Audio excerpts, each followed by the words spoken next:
Hello everyone and welcome back to the channel. तो आज की इस वीडियो हम लोग बात करने वाले हैं क्लास 9 का चैप्टर पार्टनरशिप और ये इस चैप्टर के पार्ट सेकंड वीडियो है। ठीक है, तो वैसे हम लोगों ने पिछली वीडियो में पढ़ा था कि पार्टनरशिप का मतलब क्या होता है, what is the meaning and what are the features of the partnership. And in this today video we are just going to have the comparison between the two differences.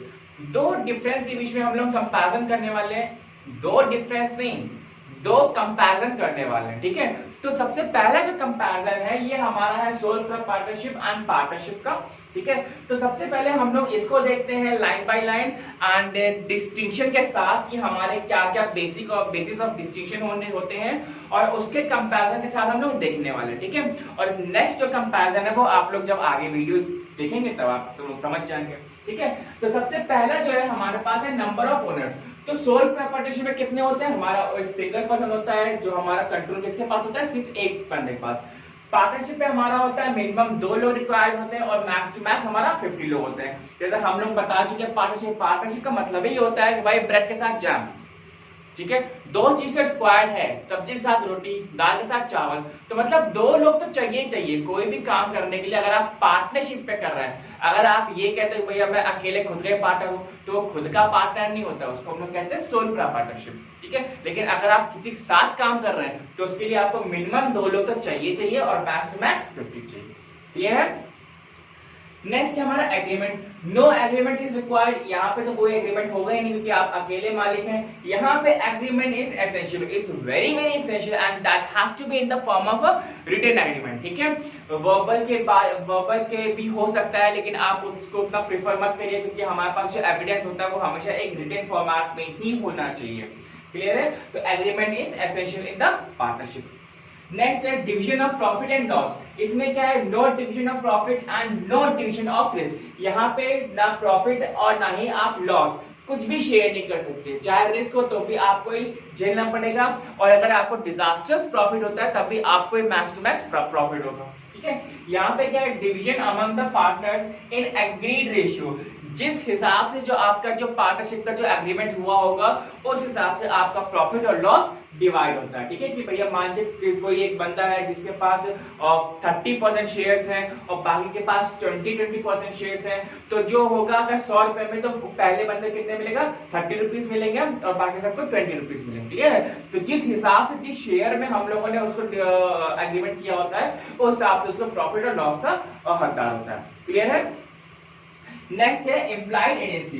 No implied agency and generally every partner is an implied agent of the firm. यहाँ पे क्या होता है, आप यहाँ कुछ भी काम नहीं कर सकते, मतलब यहाँ जितना भी काम होगा आप खुद ही करोगे। ठीक है, यहाँ पे जो पार्टनर्स होते हैं वो अपनी अपनी फर्म का खुद ही एक एजेंट होता है। भाई अगर कोई 10 पार्टनर्स है तो अगर कोई वो काम कर रहा है तो क्या है, वो खुद ही एक एजेंट है क्योंकि वो खुद की कंपनी के लिए काम कर रहा है ना। कंपनी इसकी भी यहाँ पे है लेकिन वहां पे जैसे हमने क्या कहा था कि पार्टनरशिप क्या होता है, that acts as the pillar of the company. ठीक है, जैसे हम लोग कहते हैं ना कि भाई आपके जो टेबल है, टेबल के 4 पाव लगे होते हैं, तो टेबल आपके ऊपर का सरफेस क्या है, वो एक कंपनी है और 4 जो पाव लगे हुए हैं वो क्या है, वो आपके पार्टनर्स हैं। ठीक है, अगर एक भी पार्टनर चला गया तो आपको क्या होगा, कंपनी रुकी तो रहेगी लेकिन थोड़ी सी डिसबैलेंस हो जाएगी। क्लियर है? तो फिफ्थ पॉइंट है हमारे पास ओनरशिप एंड कंट्रोल। ये क्या है, that is not shared and shared by partners. भाई अकेला मालिक है तो वो कंट्रोल क्या है, उसका कोई भी शेयर नहीं करता है एंड यहाँ पे जो कंट्रोल होता है वो आपका पार्टनर्स के थ्रू शेयर किया जाता है। क्लियर है? Secrecy, complete secrecy and secrets known to the partner. अकेला जब बंदा है वहां पे क्या होता है, सीक्रेसी उसके पास होती है। जो मालिक होता है, जो प्रोप्राइटर जो मालिक होता है और जो प्रोप्राइटर होता है उसका जो सीक्रेट्स होते हैं वो उसी के पास होते हैं। लेकिन यहाँ पे जितने भी पार्टनर्स होंगे उनको वो चीज पता होनी चाहिए क्योंकि हर एक जो पार्टनर है वो एक बहुत ही क्रूशियल पार्टनर है उस कंपनी का। क्लियर है? नेक्स्ट हमारे पास क्वांटिटी ऑफ बिजनेस। ये क्या होता है, life of business depend on the proprietor. मतलब कि अगर जब तक वो जीवित है तब तक उसका व्यापार, उसका बिजनेस चलेगा। ठीक है, उसके बाद खत्म होने के चांसेस ज्यादा हो जाते हैं। क्लियर है? ग्रेटर क्वांटिटी ड्यू टू 2 और मोर पार्टनर्स। तो यहाँ पे बिजनेस चलने के जो चांस होते हैं वो बहुत ज्यादा होते हैं क्योंकि हमारे पास 7 पार्टनर्स होते हैं। तो पता नहीं अब मान लीजिए कोई बहुत लंबा चीज गया तो वहां पे क्या होता है, वो चीजें चल रही होती है। क्लियर है? नेक्स्ट हमारे पास कोऑर्डिनेशन, ये क्या है, no problem of coordination due to the single owner. यहाँ पे कभी कोई दिक्कत आ जाएगी कि भाई सारा मालिकाना किसी एक के पास होता है, तो वो जो हक होता है और जो डिसीजन मेकिंग जो एक्टिविटी होती है वो हमेशा एक सिंगल पर्सन ही करता है। कोऑर्डिनेशन बिटवीन पार्टनर्स रिक्वायर्ड, ठीक है, यहाँ पे कोऑर्डिनेशन बहुत जरूरी होता है। जैसे कि अगर सबसे बेस्ट एग्जाम्पल है पार्टनरशिप का ये वाला, इस पॉइंट का, एग्जामिनेशन हॉल। आपके जितने भी फ्रेंड्स हैं, आप पूरे साल बात मत करिए, खूब लड़ाई करिए, लेकिन एग्जामिनेशन हॉल में ऐसी एकता होती है आप लोगों के अंदर कि हम बता नहीं सकते। मतलब जितने पिछले के जो गिले शिकवे वो सब कोई भूल जाता है।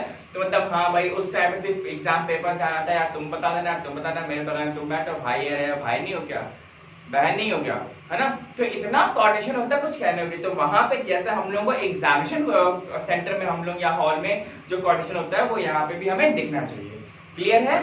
तो this was the our first comparison. अब हम लोग बात करते हैं अपने सेकंड कंपैरिजन की तरफ।